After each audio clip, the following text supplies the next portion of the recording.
na longa esengo nangi munana na miso ya bato tangwa bitumba eleki tokomi pena tango yo ya pasi yepesa melanga na pe bitumba eleki tokomi pena tango yo ya pasi yepesa melanga na pete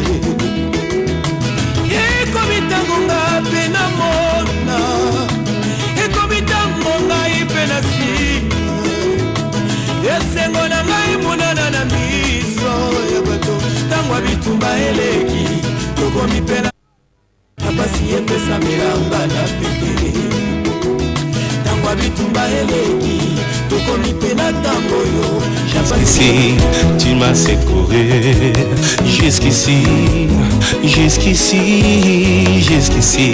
tu m'as secouru Ebenezer jusqu'ici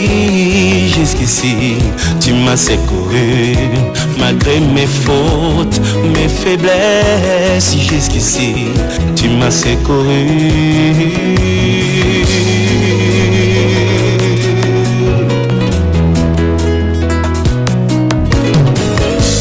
ozali capable ya kosala na moto makambo ekokana te na bisika ye auta ozali capable ya kosala na moto makambo ekokana te na famille abimeli balukanga na molili bamona ngaite. Shalom, shalom, shalom, bien-aimés dans le Seigneur. Yo ozungolu na midi alelo ya kolanda biso na nzela émission o nzamba tindeli yo na après-midi alelo l'heure de la libération de captifs. Ezamoko émission e bandako pesa na nzela apôtre Dieu merci don Paulo azamoko ya basali ya nzambe o nzamba poni o ya bengi na kati ya ministère ya auto bengi délivrance. Vraiment molinga miyo ozungolu kolanda ye na midi alelo na kosenga yo loko moko. Pesa emisu na yo pese matoi na yo peut disposer motema na yo.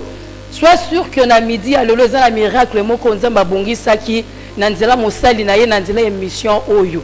Donc ezamo ko émission nzamba tindi na midi à lelo pona ko kangola mana yo. Mosala nzambe o nazoloba naza moko ya fruit ya bilembo ya misala molimo mosantu na nzela na ye. Donc ba témoignage je belé. Tout au long de cette émission na biso na ba numéro o banda koleka. Binomoko banda ko mona ndenge nini molimo mosantu asela kaye mingi. Sans plus tarder nazo pesa papa nanga Dieu merci mbote na kombo na Yesu Masia mbote maman merci nzamba pambola yo. Alors maman si je na biso ya likambo lelo ezali que to kolobela sur le thème ezali l'onction qui brise le joug. Donc sans plus tarder nazo pesa malobe pa apôtre alimbolela biso maman la likambo o amemeli biso na sima ya midi ya lelo. Encore une fois bonjour apôtre. Sangoni no memeli biso na midi ya lelo hôtel Salibota na nzambe nyoso ezolanda biso. Nzambe na pesi mbote na bandeko bazolanda émission ona bandaku iskano se bozwami tika ete kolo apambola bino na kombo na nguya na Yesu. Na lingi na biso bien aimé le Seigneur nzambe oyo a permettre na yo olanda émission oyo azana programme ya bien pour na vie na yo. Émission oyo ezali tangu ya délivrance. Ezali tangu oyo nzambe alingi kokangola oyo ezali vie na yo. Biolobi le fils de l'homme apparu pour détruire les œuvres du diable. Donc Jésus Christ ayaki pona abebisa oyo ezali misala ya Satana. Quand on parle de fils de Dieu, tout le monde a dit le Bayanzambe. Dans Jean 6, 63, Bible dit la parole que je vous annonce est esprit et vie. Dans le Bayanzambe, nous avons rassuré bon moi et Yesu Masia ezali. Malobanaye ezali esprit et vie. Tant où yo ozoyo que lango pe ozon di melayango bon moi et Yesu Masia ekokota katikati na yo. Et bon mo yuana yango ko memela yo délivrance. Bon mo yuana yango ko memela yo sali. Bon mo ya Yesu tant ko kota kat na vie na yo et ko memela délivrance kat na bon mo na yo. Alléluia. Amen. Alors message au bino na ba série ya ba émission oyo ezali l'onction depuis le jour. Tokotanga yango na passage na biso o to bandaki banda lobi to bandaki kotanga ezali Exode 31 22 à 33 kotanga na ndaku.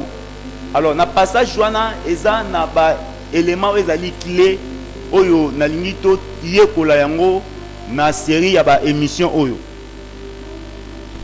Tokomona na Nzambe azopesa mibeko la lolenge ni esalaki basala oyo ezalaki huile d'onction livre. Huile d'onction livre ezalaki na mission ya ko sanctifier basali ya Nzambe pe ya ko sanctifier la tabernacle ya Nzambe. Alors ba élément o ba tchaki pona esal bandaki na kokota na composition ya onction d'huile eza na 5 éléments. 5 éléments bandokota na onction d'huile. Tout le monde a dit que c'est na myrrhe, na cinnamon, na roseau aromatique, na casse et puis na huile d'olive. Alors l'objet est bandaki, l'objet est lekaki, to lobelaki sur l'huile d'olive et to lobelaki sur la myrrhe.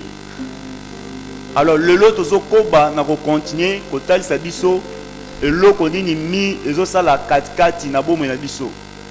Alléluia. Alors, je t'entends dire, mi ezali eloko basale la yango ndenge to mona ki lobi pona kolongola ezali badule 4 na bat. Alors to mona ki laki mi lolenge ni basale la ki yango na botama ya Yesu.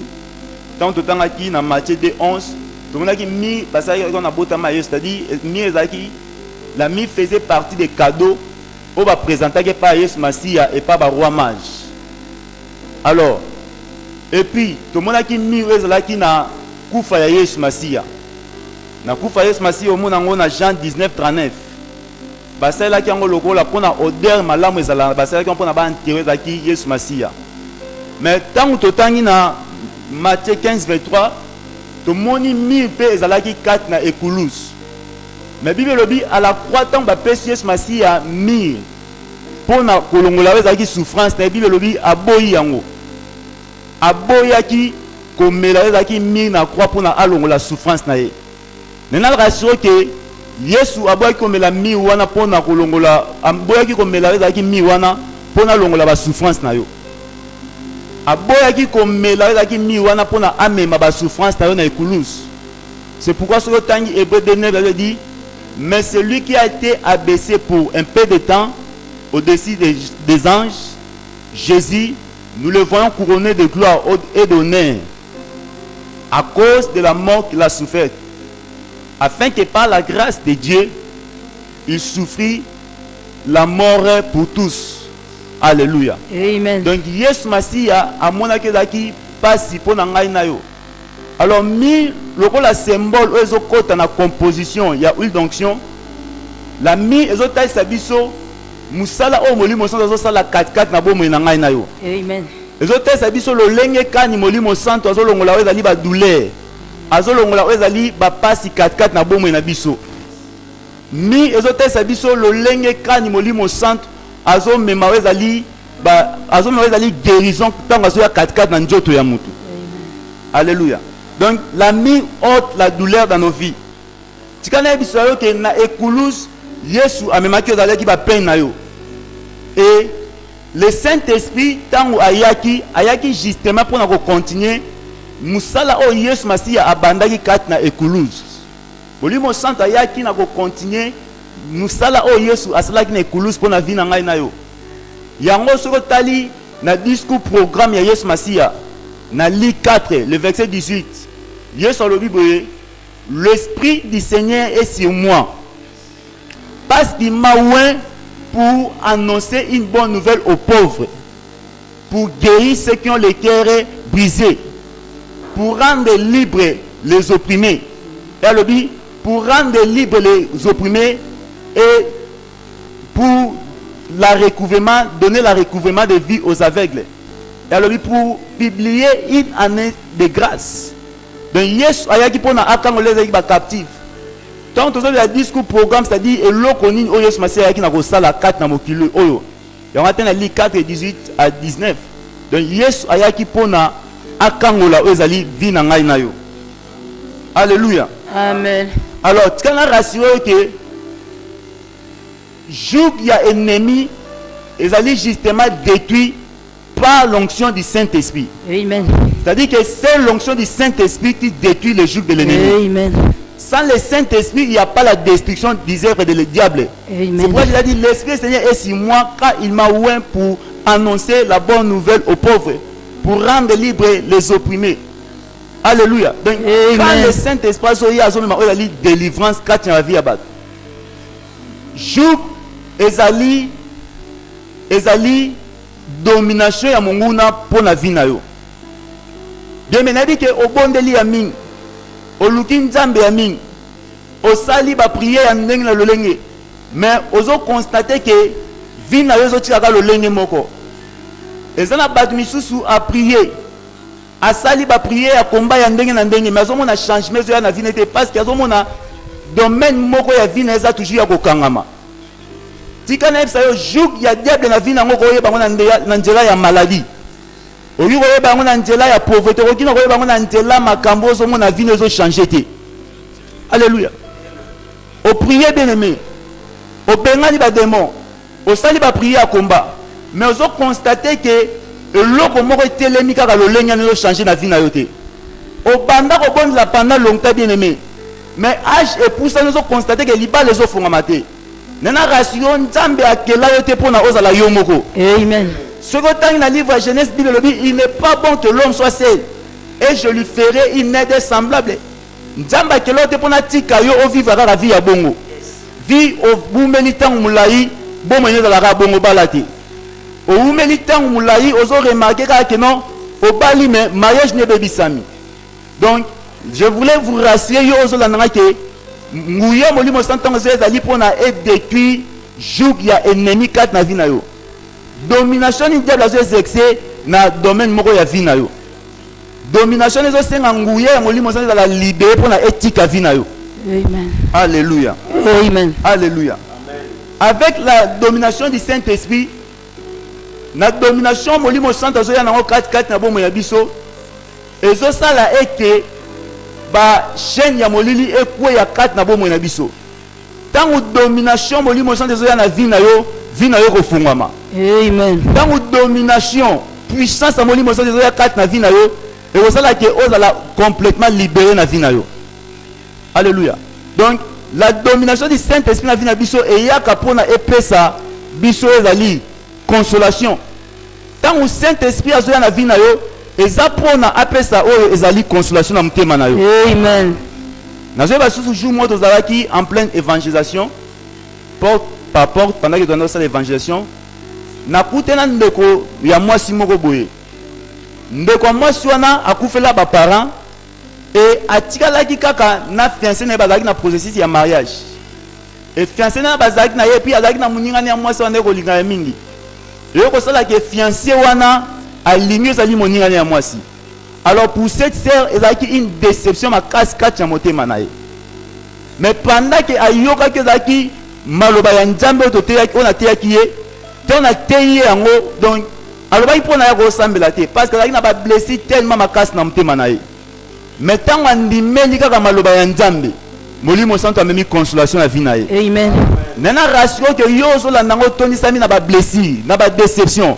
C'est le Saint-Esprit qui nous repose sur consolation va pas sortir. Amen.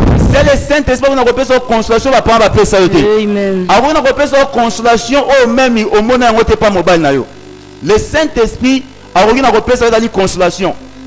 Parfois on le bagengande na zabo donc vinange tondi sami tellement ba mauvais souvenir. Et ça na mutu moti na koki na kutu ko tele sous motema. Mais je me te rassurer que le Saint-Esprit a même la consolation à vie à battre. Alléluia. Nguya domination molimo santango zoya na lobi aliboso memaro la consolation. Amen. Et loko msusu nguya molimo sante memaro ezali loko babengi guérison.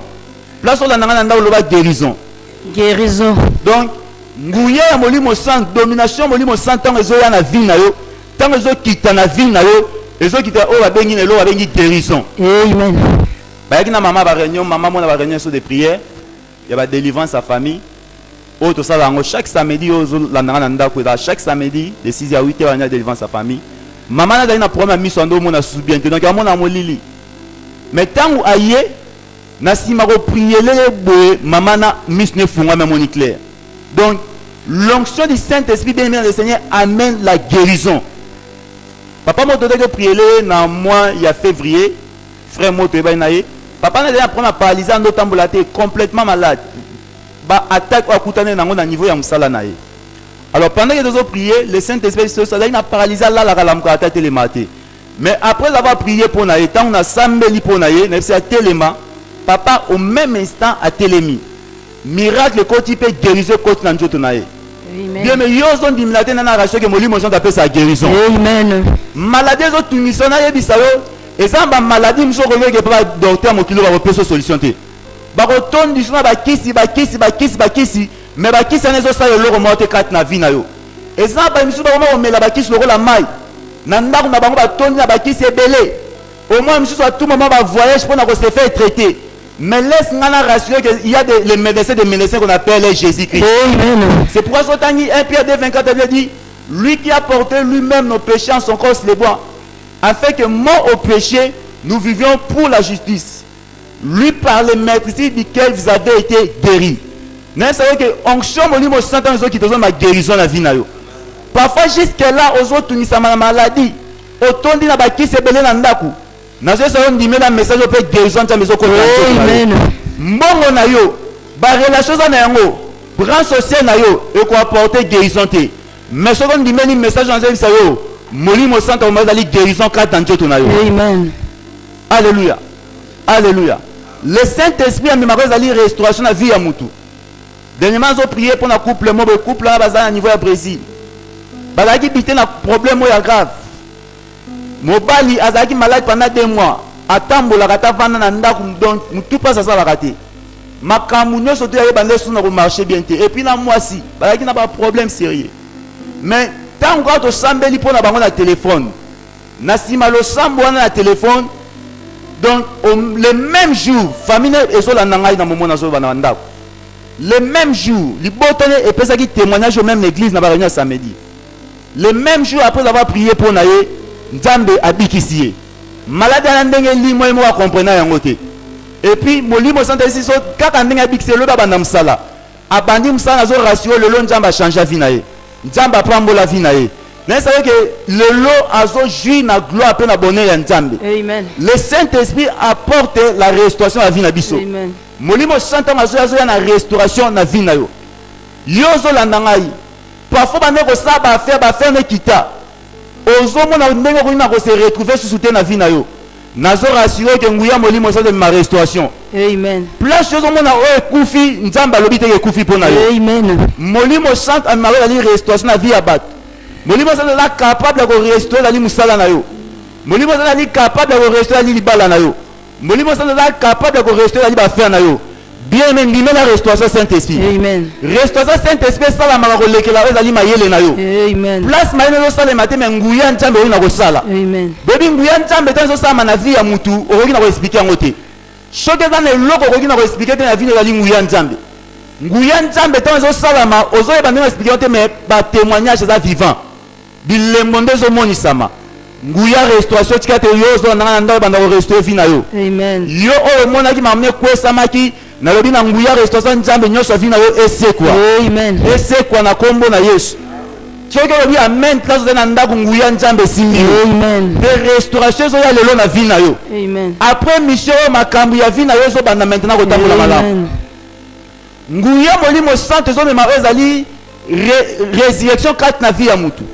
Bien aimé, choki nguya ya molimo santo et c'est qui ça Yesu Masia bakufu bien le même nguya wana et ko pesa vie na bakona sur la vie mortelle. Amen. Jésus sala 3 jours na tombe mais à cause de nguya molimo santo c'est quoi bien mais yo na no kufite problème ni resu so motema nena rassurer que nguya molimo santo na ko sexe sa vie na yo et que na ko sexe sa makamyo sa vie na yo. Amen. Nguya o sexe sa lazana bakufu ali capable de ko sexe sa vie na yo.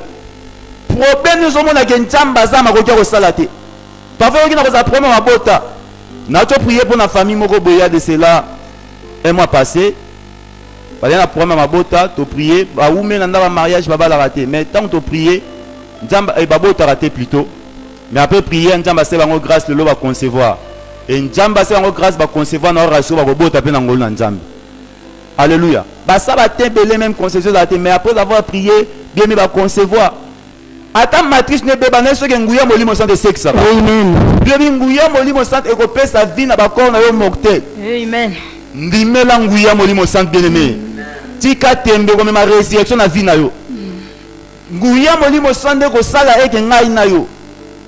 Lorsque to kokufa un jour biso to yambie sur mon compte imasiel ko mo ko bikisa biso to se quoi. Amen. Donc to se quoi un jour to kokuta Yesu masiya passe et ko sala njela nguya ya molimo sant na Nzambe. La puissance du Saint-Esprit amène la résurrection. Amen. Laisse que yozo kanga résurrection contre la vie no la combat. Amen. Alléluia. Alors, tika lève solo comme bien aimé dans le Seigneur. Solo tangi na Colossiens 2, le verset 15. Bien le dit, Jésus ayaki na mokili oyo. Puis bien le dit, il a dépouillé les dominations, les autorités, les principautés et les a livrés publiquement spectacle en triomphant d'elle par la croix. Alléluia. Alléluia. Alors, kufa ya Yesu misala oyo ekulus ndela conséquence ya réception, c'est-à-dire ya boyambi molimo santu kata la biso. Alléluia. Amen. Et molimo santu tozo yamba kata na biso ndezo assurer continuité ya misala ya ekulus. Ndezo assurer continuité ya misala oyo Yesu na kosala pona vie na biso. Bien me faut yamba molimo santu na vie na yo. Amen. Molimo santu zo ya pona ba obazo yamba Yesu Masiya na bomo na bango. Amen. C'est pourquoi place zali kanga miso na zo sala prière o yamba Yesu. Loba na simana loba kolo Yesu. Kolo Yesu. Lelo. Nandimi. Okufa kine kulus. Okufa kine kulus. Pona masumu nanga. Pona masumu nanga. Na sengi bolimbis. Na sengi bolimbis. Ya mabunga nanga nyos. Ya mabunga nanga. Ose kwa ki Yesu. Pona kopesa nga bomoyi. Na yambio lelo. Na yambio. Lokola mokonzi. Lokola mokonzi. Pe mobikisi na ngai. Na kombo na Yesu. Nous avons ainsi prié, disons Amen. Amen. Alors, il y a la prière spéciale pour nous. Yo, vous avez besoin au monde en molimo santo. Vous avez besoin de guérison. Vous avez besoin de restauration molimo santo. Vous avez besoin de consolation. Nous avons prié pour nous. Place aux alliés tombent la maboko na yo. Vous avez besoin de guérison. Vous avez besoin de consolation. Vous avez besoin de résurrection. Donc même moi kufa vino c'est quoi? Pendant que zo kanga nguya molimo santo sala kat na vina yo. Miracle zo kota na kombo na Yesu. Amen. Vous avez besoin de guérison. Quand on mis na place aux alliés. Na prière guérison Nzambe kota na vina yo na kombo na Yesu. Vous avez besoin de consolation, yamba consolation molimo santo na kombo na Yesu. Vous avez besoin de miracle. Yamba miracle molimo santo na kombo na Yesu. Miracle Nzambe mon sama na vino na kombo na Yesu. Oh, Nzambe a visité au nom de Jésus. Merci Seigneur.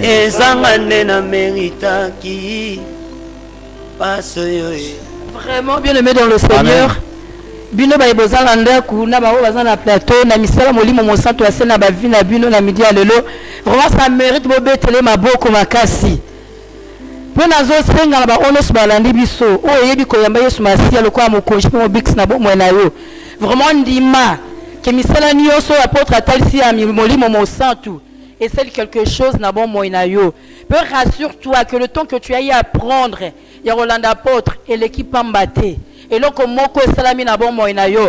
Parce que l'homme de Dieu que vous voyez là na yebiye na misala na ye. Na yebi ndenge nini nzamba utiliser kaye. Ce que to lobi to banda ba témoignage to ko sisate. Ata tu lobi koko ba kaka. Na yebi ndenge nini nzamba utiliser kaye. Ba numéro na biso za affiché sur le banc de vos petits écrans. Ce qu'on a le problème, moko tungisaka yo, on a posé la prière, moko asalelo n'hésite pas. Bengaye akobonde la pona yo pe komona oyo nzamba ko sala na nzela molimo mo santu na nzela na ye. Pe nazo benga bino nyonso na bakute na biso à chaque samedi. Adresse église na biso zawana chaque samedi to dans la culte moko spécial pour la libération à mabota. Soki nzamba sungi apesi occasion zo adresse na biso to kutana chaque samedi de 6h30 à 8h. Et ça ba moment moko forte au lekisa ke longo na apôtre na molimo mo santu. Vraiment motonio so ayaka wana ndenga kotaka abimaka bongo te. Nazongisi maloba pa apôtre mot de la fin parce que nous sommes pratiquement arrivés à la fin de notre émission. OK, Nzambe apambola batnos tu balandi émission oyo. Numéro ezana na TV 081 52 36 084. Vous avez besoin de guérison au Gobenga. Il est parti. Vous avez besoin de guérison. Vous avez besoin de miracle. Vous avez besoin de délivrance. Vous avez besoin de restauration. N'hésitez pas à benga na numéro 081 52 36 084 et 091 032 64 17. Alors, vous allez apprendre à rebébisa misala Satan na vie na yo. Vous avez besoin de miracle. Bien aimé benga njambe akosala lo miracle na ye. Vous avez besoin de consolation molimo sant benga le Saint-Esprit à visiter yo. Ko hésiter te benga banima na biso wana njamba ko pambola yo. Merci bien aimé dans le Seigneur. Peut-être aux qui biso na 4 émission la biso. Torbonanaka tout le vendredi. Ceux qui sont assis à Molanité tout le vendredi de 15h à 15h30 sur la même chaîne. Et pour la rediffusion émission Oyo chaque samedi de 15h à 15h30. Vraiment Nzamba Pambola Bino. Ba numéro na biso tikali polé les bon continuer la kobenga même si ma émission bon continuer la robonga kobenga plutôt apôtre Azawana na yamba appelle moko koti awa. Allô?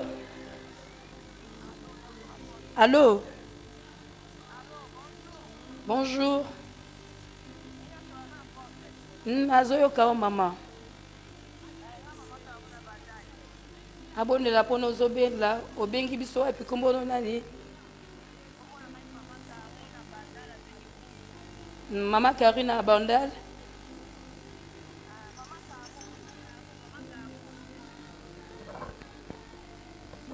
Azoyo Kayo. Allô?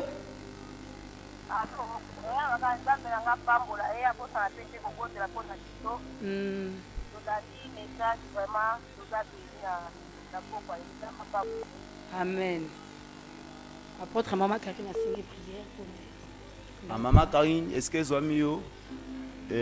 Tomba maboko na yo nasengi guérison ya molimo centre kanga mis na yo guérison ya molimo centre ekota na nzoto no na kombo na Yesu au moment nazoloba miracle déjà ekoti na vie na yo changement pe guérison ekoti na kombo na Yesu yamba miracle Mama Karine obikisami loboko ya Nzambe esimbi yo pe egeri yo na maladie nyonso na sengi na Satana alongola loboko ne siko na vie na yo na kombo na Yesu yamba guérison pe miracle au nom de Jésus. Mama Karine obiki na kombo na Yesu maladie ana eza susute. Amen. Amen. Je appelle monsieur coach Awalo. Allô, bonjour. Oh, bonjour papa bengi biso et puis kombo nani? Na bengi bino depuis ma fille na sans fille. Pour ça les années. Nazo senga na apôtre la pona ngana za malade na moment. Appuyez pour ngana bika na kombo na Yesu. Amen. Mon frère, ndima place ozali Nzamba zo bikiso sika oyo. Na minute na ozoka mungongo na ngai na rasire yo ozobika. Guérison yangwane koti na njotono na kombo na Yesu. Na lobi guérison. Moto a guérison ali libéré. Kat na njoto na yo. Moto ya guérison ali libéré kat na njoto na yo na kombo na Yesu. Amen. Amen. Tozo appelle mususu asuka je crois bien. Oezo côté la biso parce que to komi na suka émission la biso. Vraiment c'est bon. Allô? Bonsoir maman. Bonsoir papa. Obengi biso et puis kombo nini? Na bengi na komina makala komona ngai papa Patricia. Osano ezani ni papa.